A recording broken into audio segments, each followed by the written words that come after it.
BSH, la voiture en kit, made in France.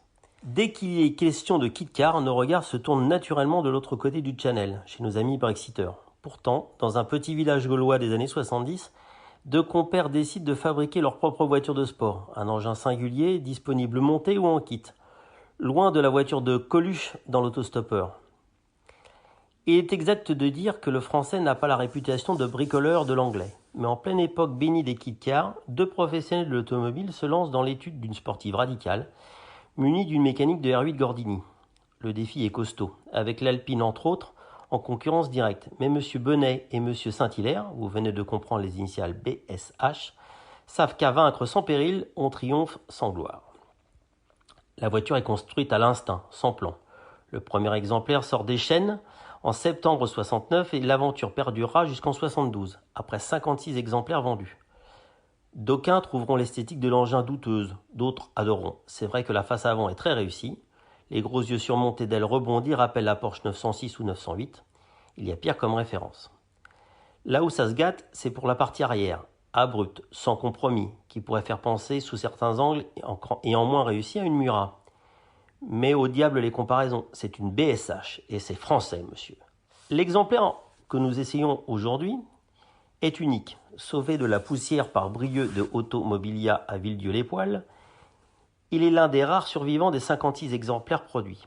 Après s'être porté acquéreur de cette chose, Brieux s'est rendu compte que cet exemplaire servait à BSH pour les essais presse. C'est donc un essai parc-presse, comme on dirait en 2019.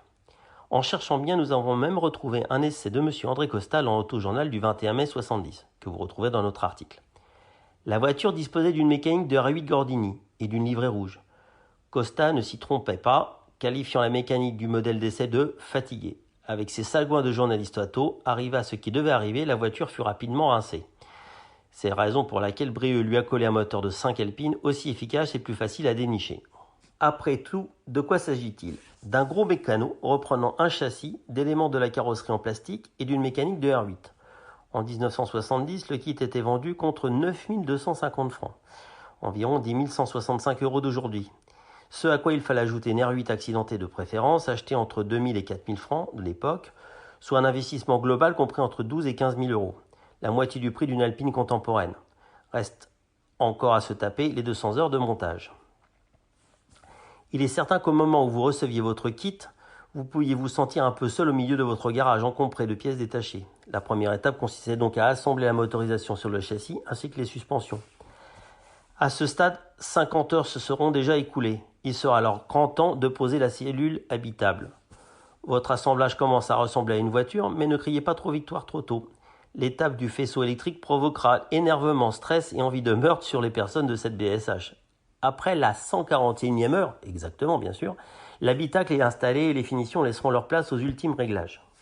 Après 200 heures, respirez un grand coup et appelez Rétropassion, oui cet article est paru en exclusivité dans le magazine il y a quelques mois, pour partager ce moment, ce qu'a fait Bribri. Lorsque j'arrive dans son atelier, il est en train de procéder à l'ultime touche qui consiste à poser des plaques d'immatriculation et un discret mais indispensable sticker Automobilia. On sort la BSH à la poussette pour la comparer à sa donneuse, une R8.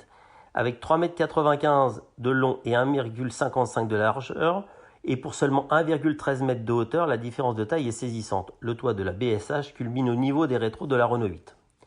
Aller faire un tour est tentant, mais vais-je rentrer mon gabarit dans ce suppositoire roulant?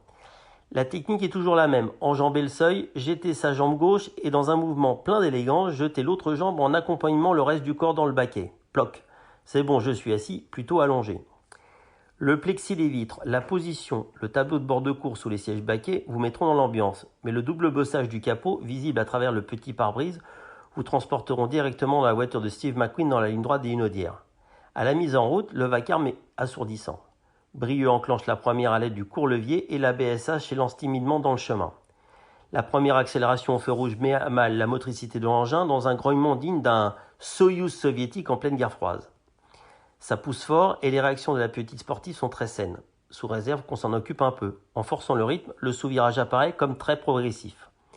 Les virages s'enchaînent et la fusée jaune virevolte avec aisance, à coup de changement d'appui contrôlé académiquement par la direction très directe. Les suspensions sont probablement taillées dans un bloc de pierre, mais peu importe car cela participe à l'efficacité de l'ensemble qui vire invariablement à plat. L'ABSH passe fort partout. Pour ceux qui ont déjà construit une R8 Gordinet, imaginez la même chose avec 250 kg de moins. Dans le détail, ça donne 660 kg, dont 250 à l'avant et 410 à l'arrière. L'ABSH passe fort partout, sauf sur les dos d'âne. À l'approche d'un de ces gendarmes couchés qui pullulent dans nos villes, le propriétaire se met à l'arrêt, passe la première, fait avancer délicatement la voiture à l'embrayage en prenant bien soin de passer de travers pour ne pas affronter de face la difficulté. Mais rien n'y fait, la ligne d'échappement frotte même à 2 km/h. C'est le prix à payer pour aller boire un verre en terrasse au volant de cet engin, dont le bruit et l'apparence ne laisseront personne indifférent.